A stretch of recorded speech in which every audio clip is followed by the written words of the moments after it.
अगर आप दिल्ली से न्यूयॉर्क की डायरेक्ट फ्लाइट पकड़ रहे हैं और आप अपनी सीट पर बैठे बैठे सिर्फ फिल्म देख रहे हैं या म्यूजिक सुन रहे हैं, आप कोई मूवमेंट नहीं कर रहे हैं, तो क्या ये आपके लिए जोखिम भरा हो सकता है? ऐसी बहुत सारी चीजें हैं जो कि हम ध्यान नहीं रखते और जिससे नुकसान बहुत हो सकते हैं। हम हमेशा अपनी व्यस्त लाइफ में ये करते रहते हैं, लेकिन ध्यान नहीं देते कि अगर हमने इस मोनोटोनी को तोड़ा नहीं तो उससे क्या क्या हो सकता है, जो खतरे हैं और उसका समाधान क्या है। हमारे साथ हैं डॉक्टर वीएस बेदी, जो कि गंगाराम हॉस्पिटल में जो डिपार्टमेंट ऑफ वेस्कुलर सर्जरी है उसके चेयरमैन हैं, साथ ही जो इंडियन वेस्कुलर सोसाइटी और जो वर्ल्ड वेस्कुलर सोसाइटी जो है दोनों के पास प्रेसिडेंट भी रह चुके हैं। डॉक्टर बेदी, मैं आपसे समझना चाहता हूं कि अमूमन हम लोग ट्रेवल करते हैं, खूब करते हैं, और लोग बड़े स्टेटिक रहते हैं, कोई ज़्यादा मूवमेंट नहीं करते। आजकल तो जो समय आ गया है टीवी स्क्रीन से चिपके रहते हैं।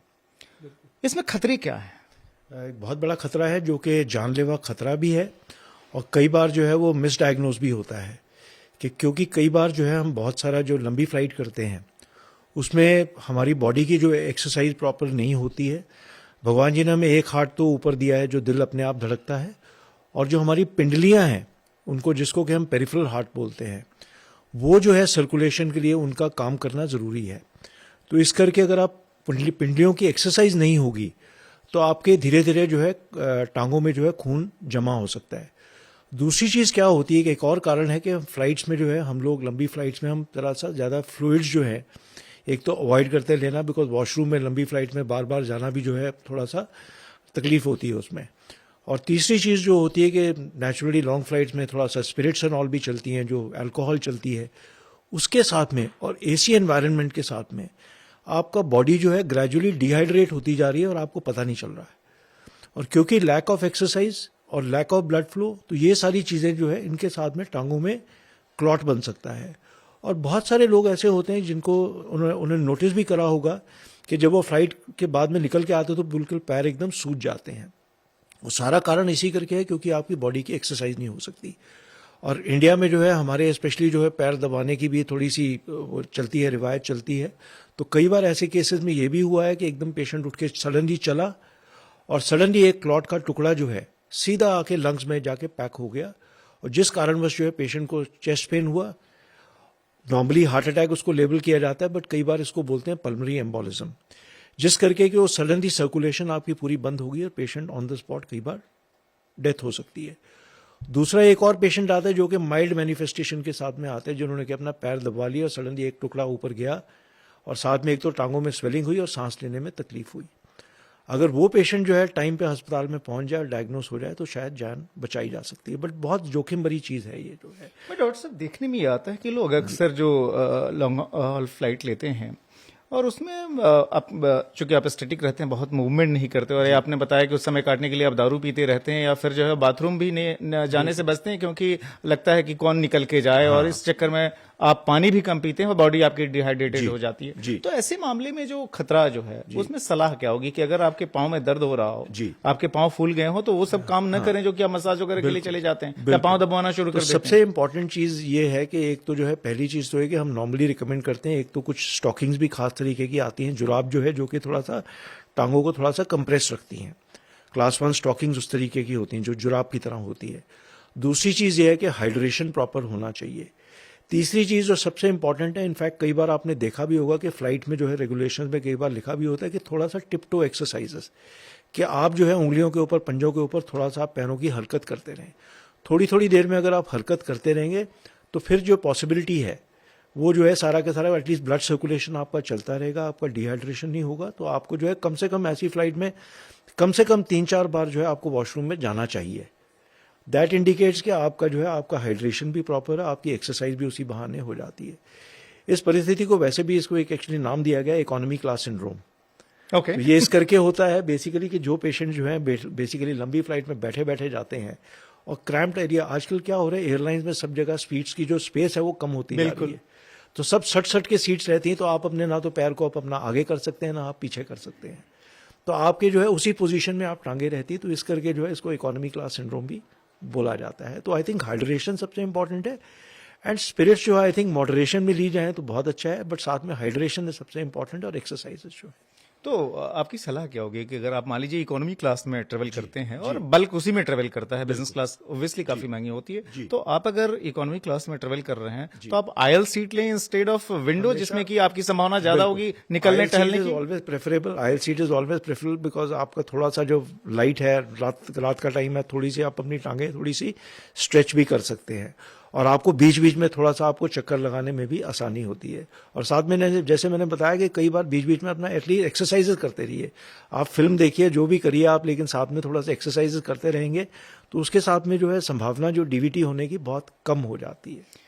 डॉक्टर साहब, जो वेस्कुलर एक ऐसा एरिया है जिसकी बहुत ज़्यादा चर्चा नहीं होती। हम लोग हार्ट एलिमेंट्स की बात कर लेते हैं, हम जो है ब्लड शुगर की बात कर लेते हैं, हम ब्लड प्रेशर की बात कर लेते हैं, लेकिन ये काफ़ी क्रिटिकल एलिमेंट है हमारी डेली लाइफ में। क्या वो सावधानियां बरतनी चाहिए? मान लीजिए जो है ऑफिस में भी हम लोगों के लॉन्ग सिटिंग आवर्स होते हैं, आजकल घरों में भी है कि लोगों ने एक्टिविटी कम कर दी है, नॉर्मली मोबाइल में खोए रहते हैं। क्या क्या कॉम्प्लिकेशन हो सकते हैं जिससे कि हमें बचने की कोशिश करनी चाहिए? सबसे पहले तो ये है कि इसको बोलते हैं लाइफस्टाइल लिमिटेशन। जो डिजीजेज हैं आजकल, बहुत सारी डिजीजेज जो है लाइफस्टाइल से रिलेटेड है। आपको आई डोंट नो मालूम है कि नहीं है, but India is the diabetic capital of the world. हमारे पास में अप्रॉक्सीमेटली इंडिया में 60 से 70 मिलियन डायबिटिक्स हैं। इनमें से जो है 6% ऐसे लोग हैं जिनको के पैर में कोई ना कोई गैंग्रीन होने का या ब्लॉकेज होने का खतरा है, और वो 6% में से जो है 15% ऐसे होंगे जिनके के पैर जिंदगी में एक बार कोई ना कोई टांग जो है कटेगी। तो आप ये सोच सकते हैं कि ये सारी डायबिटीज की जो बीमारी है, इनफैक्ट सेकेंड वर्ल्ड वॉर से पहले पता भी नहीं था इस बीमारी का। Normal stress and strain services के बाद में जो है धीरे धीरे डायबिटीज की जो बीमारी है बड़ी है, और इंडिया जो है लाइक ऐसे डायबिटिक कैपिटल है। तो हमें आई थिंक एक तो lifestyle modification which means basically diet, proper diet, संतुलित खाना एक तो खाना चाहिए है। ड्रग्स जो है आपका, अगर प्रॉपर आपको डायबिटीज़ है तो आप अपनी प्रॉपर ड्रग्स लीजिए। और तीसरी चीज़ है एक्सरसाइज। ये 3 चीज़ों का जो कॉम्बिनेशन अगर बनेगा तो आप बिल्कुल ठीक रहेंगे।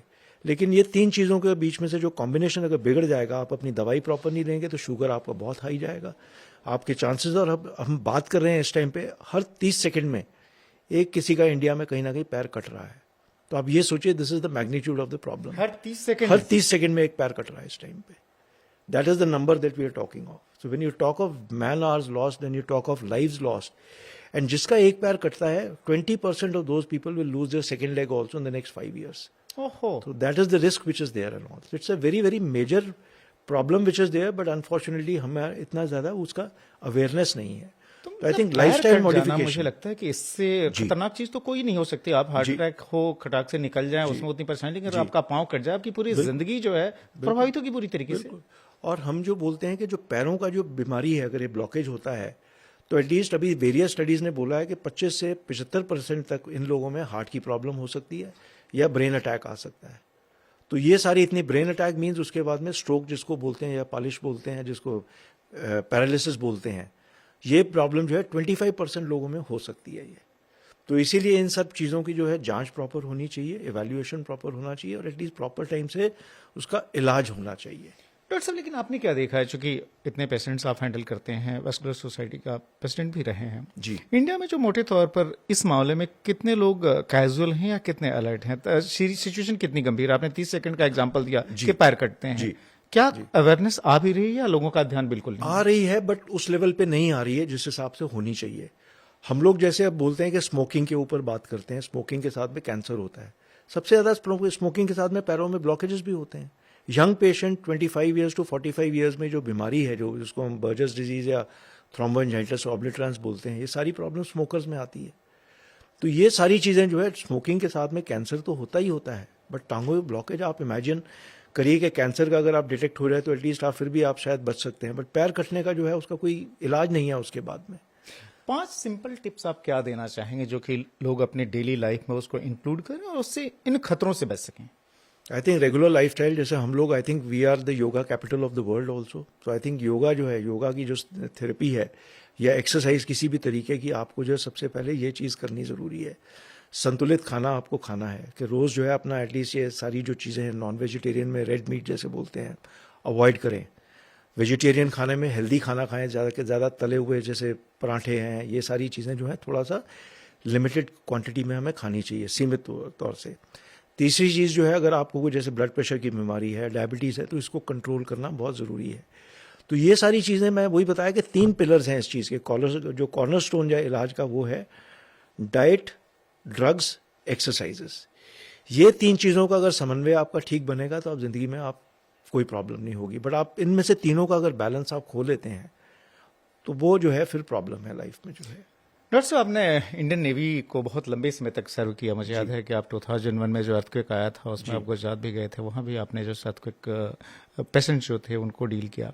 फौज में काम करना, नेवी में काम करना, उसके बाद से जो सो जनरल पेशेंट्स को देखना, क्या फौज की कुछ डिसिप्लिन जो है सो जनरल लाइफ में भी लोग लेके आ सकते हैं जिससे कि बिल्कुल इससे निदान मिले? फौज से जो है वो मेन चीज़ जो 30 साल में जो मैंने सर्विस करी है, जो उस हिसाब से जो है हम लोग एक तरीका होता है कि आपका जो है आपकी थिंकिंग और आपका सारा का सारा जो अटेंशन होती है, आपको फोकस रहना होता है। एक आपको क्या काम करना है, आपका टारगेट क्या है, आपकी मिशन क्या है, उस हिसाब से जो है आप फोकस करके आप काम करोगे तो आप बिल्कुल ठीक रहेंगे।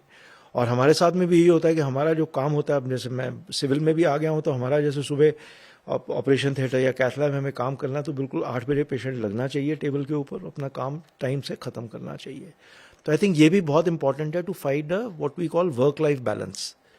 ये भी बहुत इंपॉर्टेंट चीज़ है हमारे लिए बेसिकली। तो वो हम कोशिश करते हैं कि एटलीस्ट किसी तरीके से जो है वो भी बैलेंस ढूंढ के उसके ऊपर चलें। डॉक्टर साहब, एक आखिरी चीज, vascular as a science, medical science का वो हिस्सा जिसके बारे में लोग शब्द तो जानते हैं लेकिन उसके मैग्नीट्यूड का अंदाजा नहीं लगता, तो अगर सिंपली अगर लोगों को समझाना हो तो ये है क्या? वैस्कुलर सर्जरी जो है बेसिकली हम जो है सारी नसों का, दिमाग से लेके यहाँ से लेके पूरा पैर तक, उंगली तक, हम उन सारी चीज़ों में जो नसों में ब्लॉकेजेस होते हैं, एक आर्टरीज होती हैं और वेन्स होती हैं। आर्टरीज जो है साफ खून पहुंचाती हैं और जो वेन्स होती हैं गंदा खून लेके जाती हैं। जो डीवीटी हम बात कर रहे थे वो गंदे खून की नसों की बात कर रहे थे। जो डायबिटीज से रिलेटेड प्रॉब्लम है, स्मोकिंग से रिलेटेड प्रॉब्लम है, ये सारा आर्टरीज में होती है जिनमें के ब्लॉकेजेस आते हैं। हार्ट अटैक का तो सबको मालूम है, लेग अटैक का लोगों को नहीं पता है। अभी मैं आते आते एक पेशेंट देख रहा था कि डॉक्टर साहब बता रहे हैं कि जी अभी मैं जो है महीना पहले बिल्कुल ठीक चल रहा था, अभी जो है मैं 50 कदम चलता हूँ, 100 कदम चलता हूँ तो पूरा टांगों में जो है मेरा चल नहीं पा रहा, मैं रुक रहा हूँ, 10 मिनट रुकता हूँ, फिर उसके बाद थोड़ा सा चलता हूँ। वो इंडिकेट करता है कि लेग अटैक आ गया आपको। तो ये बिल्कुल उसको सीरियसली लेना चाहिए। तो पेशेंट अगर टाइम पे आ जाएगा तो उसका पैर बच जाएगा, नहीं आएगा तो फिर जो है हमारे इंडियंस में भी जो थोड़ा सा हम रहते हैं कि हम थोड़ा सा ईजी गोइंग होते हैं, कि जिसको बोला कि आप जी चलो ठीक है आप 100 कदम पे आप चल रहे हो तो बोलेगा मैं उतना ही काम करूँ जितना 100 कदम में। मैं ये नहीं कोशिश करूँगा, हम पेशेंट को मोटिवेट करने की कोशिश करते हैं। अगर आप 100 चल रहे हैं आपको 150 चलने की कोशिश करनी है। फाइनली आपका टारगेट 5 किलोमीटर का होना चाहिए। बट हम लोग एडजस्ट कर जाते हैं, 100 नहीं चल रहे तो हम 90 ही चल लेंगे, 90 नहीं चलेंगे तो 80 चलेंगे। तो ऐसी कंडीशन में पेशेंट जो है बहुत ही खराब हालत में हमारे पास आते हैं। तो तब तक गैंग्रीन बन चुका होता है या जख्म नहीं सूखते हैं, तो फिर जो है नेचुरली वो पेशेंट का आउटकम इतना अच्छा नहीं रहता है। बट हम पूरी की पूरी बॉडी का ऊपर से नीचे सारी ब्लड वेसल्स का इलाज हम करते हैं वैस्कुलर सर्जरी में। धन्यवाद डॉक्टर साहब इतनी रोचक जानकारी देने के लिए और उन खतरों की तरफ भी आगाह करने के लिए जिस पर कि लोग सामान्यतः ध्यान नहीं देते। हार्ट अटैक की हर कोई बात करता है, लेग अटैक की कोई बात नहीं करता। Thank you very much. आपकी इन सलाह को लोग ध्यान से सुने, समझें और अपने लाइफ में इम्प्लीमेंट करें। एक बार फिर से बहुत बहुत धन्यवाद।